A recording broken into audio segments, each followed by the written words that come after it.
তারপরে কৃষ্ণকে তারা ঈশ্বর মনে করেন। এই ঈশ্বরের পরিচয় সম্পর্কে আমরা একটু পরিচিত হয়ে যাই। শ্রীমদ্ ভাগবতম 10ম স্কন্ধ চ্যাপ্টার 22। একদিন তারা নদীর তীরে এসে তাদের পোশাক খুলে রেখে আনন্দের সঙ্গে জলে খেলতে লাগলেন এবং কৃষ্ণের গুণগান করলেন। ভগবান শ্রীকৃষ্ণ গোপীদের পোশাক নিয়ে তিনি দ্রুত একটি কদম গাছের চূড়ায় উঠে গেলেন। তারপরে শ্রীকৃষ্ণ কি বললেন, আমার প্রিয় বালিকারা, তোমরা চাইলে এখানে এসে তোমাদের পোশাক নিয়ে যেতে পারো, আমি সত্যি বলছি, কোনো মজা করছি না। কাজেই হেই সরল কোমরযুক্ত বালিকারা, তোমরা একে একে বা সবাই একই সঙ্গে এগিয়ে এসে তোমাদের পোশাক নিয়ে যাও। ভগবান শ্রীকৃষ্ণ অসংযমী ছিলেন। উনি গোপীদের বস্ত্র নিয়ে এই যে গাছের উপরে উঠে গেলেন। তো এই রকম বিভিন্ন কাজ উনি করেছেন। উনি রাধার সঙ্গে প্রেম করেছেন, উনি গোপীদের সঙ্গে রাসলীলা করেছেন। তো এই কাহিনীগুলো রয়েছে, অনেক বইয়ে লেখা আছে। শ্রীমদ্ ভাগবতম নামে বইয়ে লেখা আছে, বিভিন্ন পুরাণে লেখা আছে, ব্রহ্মবৈবর্ত পুরাণে লেখা আছে।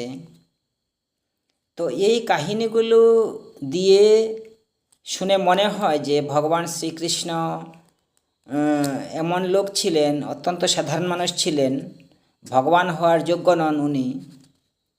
তাহলে ওনাকে আমরা কিভাবে মূল্যায়ন করব, এর উত্তরটা কি হবে, আসল ঘটনাটা কি, আমরা এবার বুঝতে চেষ্টা করব এবং সঠিক তথ্য প্রমাণ সহকারে বুঝতে চেষ্টা করব। বিভিন্ন বইয়ে যে ভগবান শ্রীকৃষ্ণ সম্পর্কে লেখা আছে, এগুলো বিশ্লেষণ করে বিভিন্ন পণ্ডিত, বিভিন্ন গবেষক যারা, তাদের গবেষণা বিশ্লেষণ করে আমরা বুঝতে চেষ্টা করব যে আসল ঘটনা কি। তো আসল ঘটনা হলো যে পৌরাণিক কাহিনীগুলো বলা হয়েছে যে ভগবান শ্রীকৃষ্ণ সম্পর্কে, এগুলো সত্য নয়।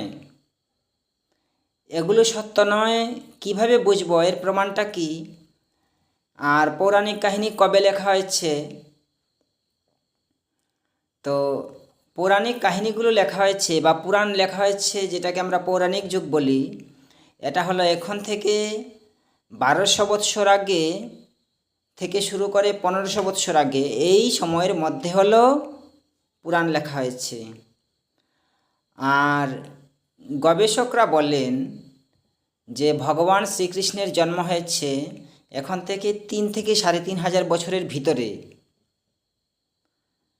তো এই যে সময়কাল, যে 3500 বছর আগে যদি কৃষ্ণের জন্ম হয়ে থাকে, আর এখন থেকে প্রথম পুরাণ যে লেখা হয়েছে ব্রহ্মবৈবর্ত পুরাণ বা ভাগবতম, শ্রীমদ্ ভাগবতম, তাহলে এই যে পুরাণ লেখা হয়েছে, অর্থাৎ কৃষ্ণের জন্মের আরও 2000 বছর পরে পুরাণ লেখা হয়েছে, সেই পুরাণে আছে গোপীদের কাহিনী, রাধার কাহিনী। আর কৃষ্ণের সময়ে বা কৃষ্ণের সময়ের কিছুদিন পরে যে বইগুলো লেখা হয়েছে, সেই বইগুলোতে এমন কাহিনী নেই, গোপীদের কাহিনী নেই, রাধার কাহিনী নেই। তো যেমন কৃষ্ণের সময় লেখা হয়েছে মহাভারত লেখা হয়েছে, আরও বিভিন্ন বই লেখা হয়েছে কৃষ্ণের সময়ে। তো এই সময়ে তো যে বইগুলো লেখা হয়েছে সেইগুলাতে রাধার কাহিনী নেই, অর্থাৎ রাধা নামে কেউ ছিলেন, রাধার নামটি পর্যন্ত নেই। গোপীদের নিয়ে রাসলীলা করা হয়েছে এমন তথ্য এই বইয়ে নেই। অথচ কৃষ্ণের জন্মের 2000 বছর পরে যেই বই লেখা হয়েছে, যে বিভিন্ন পুরাণ লেখা হয়েছে 2000 বা 2500 বছর পরে, এইগুলোতে রাধার নাম এসে গেল, গোপীদের নাম এসে গেল, আরও বিভিন্ন কাহিনী এসে গেল যে কৃষ্ণ অমুক অমুক গোপীদের সঙ্গে প্রেম করেছেন। পুরাণকার জানলেন কিভাবে যে 2000 বছর আগে কি কাহিনী হলো, কি ঘটনা হলো? কাজেই এই কাহিনীগুলো সম্পূর্ণ কাল্পনিক, সম্পূর্ণ কাল্পনিক। এই যে ভগবান শ্রীকৃষ্ণ গোপীদের বস্ত্র নিয়ে উনি উঠে গেলেন গাছের উপরে, সম্পূর্ণ কাল্পনিক ঘটনা। আর এই যে যেটা কৃষ্ণ উনার মামি রাধার সঙ্গে প্রেম করেছেন, সম্পূর্ণ কাল্পনিক ঘটনা, এটা হতেই পারে না। আচ্ছা, এই হলো একটা প্রমাণ যে কাহিনীটা 2000 বছর আগে পরে লেখা হয়েছে, কৃষ্ণের জন্মের 2000 বছর পরে লেখা হয়েছে কাহিনীটা। এই হলো একটা প্রমাণ। আরেকটা প্রমাণ কি, যে কৃষ্ণের জীবনী থেকে বিভিন্ন বইয়ে যে কৃষ্ণের জীবনী লেখা হয়েছে, যেমন মহাভারতে লেখা হয়েছে, কৃষ্ণের জীবন সম্পর্কে লেখা হয়েছে। কৃষ্ণ ওনার জীবনে অসংযমকে এবং ব্যভিচারকে প্রচণ্ড বিরোধ করেছেন। যারা নারীদেরকে অসম্মান করত, ব্যভিচার করত, ওদের বিরুদ্ধে উনি যুদ্ধ করেছেন। যেমন মূর দানব কত 16,000 মহিলাকে অপহরণ করে এনেছে। কৃষ্ণ কি করলেন, সেই মূর দানবের বিরুদ্ধে যুদ্ধ করে ওই দানবকে মেরে ফেললেন। অর্থাৎ যারা ব্যভিচারী, যারা অসংযমী, তাদের বিরুদ্ধে কৃষ্ণ যুদ্ধ করেন। যারা চরিত্রহীন তাদেরকে কৃষ্ণ মেরে ফেললেন। তো এরকম বিভিন্ন কাহিনী আছে কৃষ্ণের সঙ্গে। এই যে এত মানুষের কেন লড়াই হয়েছে, এত রাজাদের কেন লড়াই হয়েছে, কৃষ্ণের জীবনটা সারা জীবন যুদ্ধ করে গেছে। কিসের বিরুদ্ধে? অন্যায়ের বিরুদ্ধে, অসংযমের বিরুদ্ধে, দুরাচারের বিরুদ্ধে যুদ্ধ করে কৃষ্ণের জীবনটা গেছে। আর সেই কৃষ্ণ কি সেই অসংযমকে, সেই খারাপ আচরণকে প্রশ্রয় দেবেন? এটা তো হতেই পারে না। তো এটা হলো দ্বিতীয় প্রমাণ। তৃতীয় প্রমাণ কি, যে কৃষ্ণ যে গীতায় যে কৃষ্ণ যে উপদেশ দিয়ে গেছেন, ভগবান শ্রীকৃষ্ণ গীতায় যে উপদেশ দিয়ে গেছেন, সেই গীতার মধ্যে উনি বারবার সংযমের কথা বলেছেন, যে সংযমী হতে হবে। যেমন একটা শ্লোক আছে যে প্রশান্তাত্মা বিগত ভীর ব্রহ্মচারী ব্রতে স্থিত মন সংযম মচ্চিত্ত যুক্ত আসিত মৎপর যুঞ্জন এবং সদাত্মান যোগী বিগত কলমশ শান্তিং নির্বাণ পরমাং অচিরনাধি গচ্ছতি, গীতার 6ষ্ঠ অধ্যায়ে। তো উনি কী বলেছেন, যে সংযমী হতে বলেছেন, ব্রহ্মচারী ব্রতে থাকতে বলেছেন।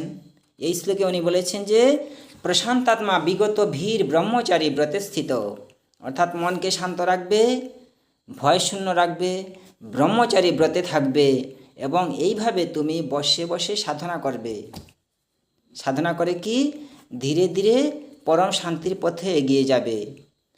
তো যদি কৃষ্ণ নিজেই অসংযমী থাকতেন, তাহলে কৃষ্ণ যখন এই উপদেশগুলো অর্জুনকে দিচ্ছেন, তখন অর্জুন তো তখন বলে ফেলতেন যে আরে বাবা, তুমি নিজেই তো অসংযমী ছিলে, সংযমী থাকনি, তো তুমি আমাকে উপদেশ দিচ্ছ। তো অর্জুন তো বলেই ফেলতেন। তো ওনার এই উপদেশগুলো তখন কাজ হতো না। কিন্তু কৃষ্ণ যখন গীতার মধ্যে বারবার মন সংযম করতে উপদেশ দিচ্ছেন, ব্রহ্মচারী ব্রতে থাকতে উপদেশ দিচ্ছেন, তার মানে কি? তার মানে কৃষ্ণ নিজে অত্যন্ত সংযমী পুরুষ ছিলেন, মহামানব ছিলেন। উনি নিজের জীবনে সংযমকে প্রতিষ্ঠা করেছেন, এই যে মানবতাকে প্রতিষ্ঠা করেছেন, এবং উত্তম চরিত্র গুণের মানুষ ছিলেন, যাকে মহামানব বলা যায়। এই যে ঐতিহাসিক পুরুষ কৃষ্ণ, উনার ব্যাপারে পরবর্তী সময়ে 2000-2500 বছর পরে উনাকে নিয়ে মানুষ অনেক কাহিনী তৈরি করেছে, এবং এই কাহিনীগুলো বইয়ে লেখা আছে। এই কাহিনীগুলো বিভিন্ন পুরাণের অঙ্গীভূত রয়েছে। এখন আপনারা বলবেন যে পুরাণ তো ধর্মগ্রন্থ, এখানে কি করে ভুল কথা লেখা থাকে? আসলে পৌরাণিক যে কাহিনীগুলো, এই কাহিনীগুলো আক্ষরিকভাবে সত্য নয়।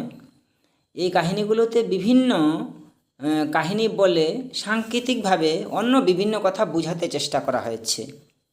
যেমন ধরুন, পুরাণে রয়েছে যে সেই চন্দ্র সূর্যকে গিলে ফেলে রাহু আর কেতু, সেই জন্য হয় চন্দ্রগ্রহণ সূর্যগ্রহণ। তো কী লেখা আছে যে চন্দ্রগ্রহণ এবং সূর্যগ্রহণ কেন হয়? কারণ হলো রাহু আর কেতু তাদেরকে গিলে ফেলে। তা আসলে কি চন্দ্রগ্রহণ সূর্যগ্রহণ এই কারণে হয় যে রাহু কেতু তাদেরকে গিলে ফেলে? আমরা তো এখন জানি, আমরা জানি যে পৃথিবীর ছায়া চন্দ্রের উপরে পড়ে, সেই জন্য হয় চন্দ্রগ্রহণ। এই কারণে নয় যে রাহু কেতু তাদেরকে গিলে ফেলে। তো সেই রকম পৌরাণিক কাহিনীগুলো লোকশিক্ষার জন্যে দেওয়া হয়েছে, কিন্তু কাহিনীগুলো সত্য নয়। তো এইরকম বিভিন্ন প্রমাণ থেকে আমরা বুঝতে পারি যে কৃষ্ণকে নিয়ে যে বিভিন্ন কাহিনী লেখা হয়েছে, এগুলো সত্য নয়।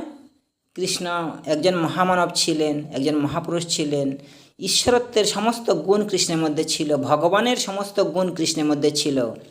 সেই জন্যে কৃষ্ণ ভগবান ছিলেন, কৃষ্ণ ঈশ্বর ছিলেন।